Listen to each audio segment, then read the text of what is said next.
हं. सांगोला उपसा सिंचन योजनेसाठी आमच्या पळशी गावातील उजनी कॅनॉलवरून पाण्याला उचलण्यासाठी शेतकऱ्यांच्या शेकडो जमिनी बाधित झालेल्या आहेत. इथले शेकडो शेतकरी उद्ध्वस्त होणार आहेत. समृद्धी महामार्गाच्या शेतकऱ्यांना ज्या प्रमाणात 5 पट किमतीनं भाव दिला त्या जमिनीला, बाधित झालेल्या जमिनीला, त्या पटीनं आमच्या शेतकऱ्यांना तसा दर मिळावा. अन्यथा एक पाण्याचा थेंब या ठिकाणी आम्ही उचलू देणार नाही. आमच्या रक्ताचे पाट वाहतील याच्या प्रसंगी यापेक्षा ही मोठी आंदोलन आम्ही करू, रस्त्यावरती उतरू. पण ही योजना आम्ही होऊ देणार नाही, कारण पिढ्यानपिढ्या शेती करणारा शेतकरी या योजनेनं बाधित होणार आहे. एका शेतकऱ्याचे 10 गुंठे, 15 गुंठे, एकर, 2 एकर जमिनी जाणार आहेत. पण त्या जमिनीपेक्षा शेतकऱ्यांच्या उभ्या पिकाचं मोठ्या प्रमाणात नुकसान होणार आहे.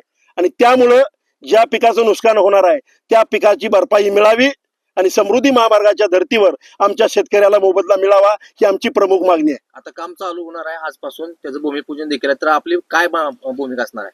सरकारनं, संबंधित मंत्र्यांनी भूमिपूजन करू नये, आमच्यातला शेतकरी उद्ध्वस्त करायचा आणि दुसरा शेतकरी जगवायचा, ही भूमिका सरकारनं बदलावी.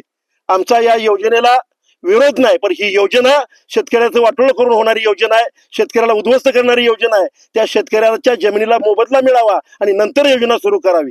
म्हणजे मोबदला मिळाल्याशिवाय काम चालू करू? मोबदला मिळवल्याशिवाय आम्ही काम सुरू करणार नाही. आमची रक्त या ठिकाणी वाहील, पण पाण्याचा थेंब आम्ही जाऊ देणार नाही.